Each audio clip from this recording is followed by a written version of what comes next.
Do you think leadership has evolved in terms of what really makes a leader today versus in those days? And do you see a difference?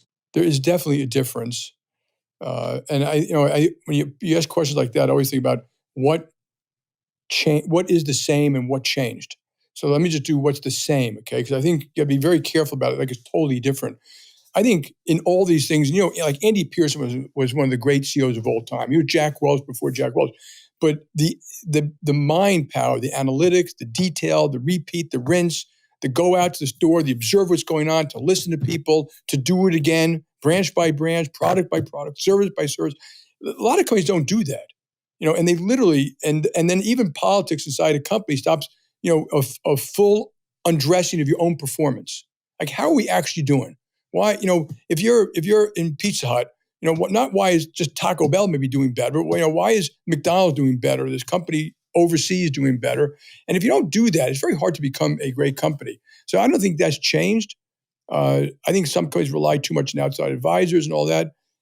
Another thing that has not changed is, I'm going to say, great administration. Meaning, you look at, and you've seen it where some people who run companies, they're a hot mess. People don't know what their jobs are. Meetings don't start on time. They don't return their phone calls. They're too busy. And I've used as an example, a military example, but Ike Eisenhower, during Normandy and D-Day, 150,000 troops, 7,000 ships, hundreds of aircraft, 30,000 paratroopers, food, guns, bullets, timing, planning, and you got to run stuff. So you may not be the greatest analyst in the world, but you got to run it, and the people have to know what their jobs are and how you're doing it. And the last part's changed a bit, okay, and not for everybody, and I think it's the most important part. And you were part of this too. But when I started working, there was a lot of the the pounding the table and the politics. But I think what really makes a great leader is this part, which is heart and curiosity. You use recognition. I want to explain to your listeners a little bit about how I see recognition and what I learned from you. Heart is you actually give a damn. It makes you authentic. You're not trying to be perfect. You make lots of mistakes, but they see, people know you are or they aren't, how you treat people, what you say, do you do what you say, do you follow up? And for everyone on the podcast, you've all seen the BSers out there. People, they think they're getting away with it. They generally aren't.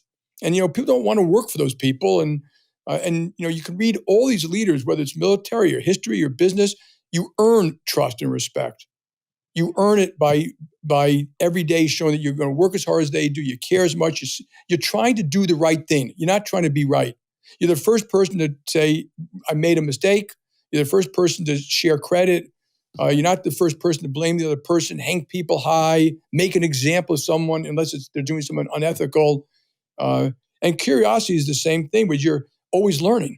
So, I used to go to some branches, some stores with you every now and the restaurants, and you're always learning.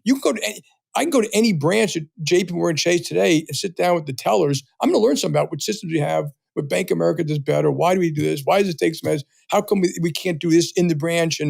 But there's a humility to that. There's a humility to being curious and learning. And I still see here a lot of people don't want to get on the road. They don't want to go out. They don't go to a call center.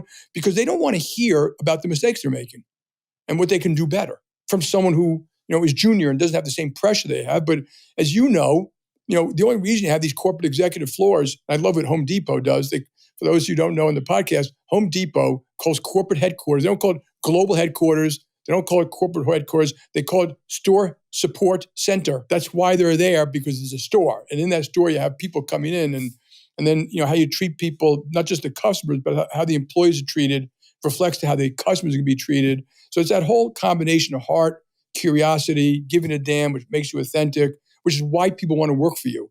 And you have much more of that today. In general in the workplace, which I think is a very good thing. A little more empathy, a little more thought. Maybe something that gets overdone, and then you always talk about recognition. But do you remember me telling you what I learned from you about what recognition really is? Recognition is really telling someone else what they did, acknowledging that you didn't do it, they did it. It's acknowledging, to recognize someone else. You have to acknowledge. You have to be curious. You have to understand that you're constantly trying to figure out what you can do better. And the boss's job is to help everyone do the best they can. And recognition is this whole kind of part. I was never good at it early on in my career, but this whole part about the recognition of that. Thank you. Sending a note to an employee who's, a customer sent a great letter about her. So it's constant learning, constant recognition, and people like it.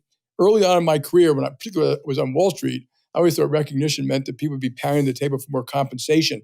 But even with investment bankers, it was not true. They actually want to be appreciated for the job they did. It made them feel better as human beings, and you're acknowledging that they did something for a client that was great. It made them feel important. It wasn't going to, it may feed their ego a little bit, but it wasn't. It's just treating people with respect. Remember, he wrote that book. Oh, great one, yeah. So the guy's trying to learn from everybody, and as he's learning and making mistakes, but that's how you do it. And it's that humility and recognition. I remember one year I decided to ask the senior investment bankers what they should get paid, and I thought it might be a terrible idea, because at the end of the year, you have all these terrible fights about stuff like that. And I said, don't put it in a memo. Just sit down with me. Tell me, did you have a good year? What do you think? What did you do well? What did you do well? Just verbal conversation.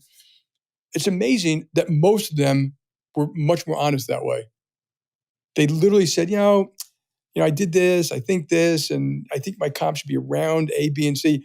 And it was when you didn't do that they came in with high demands.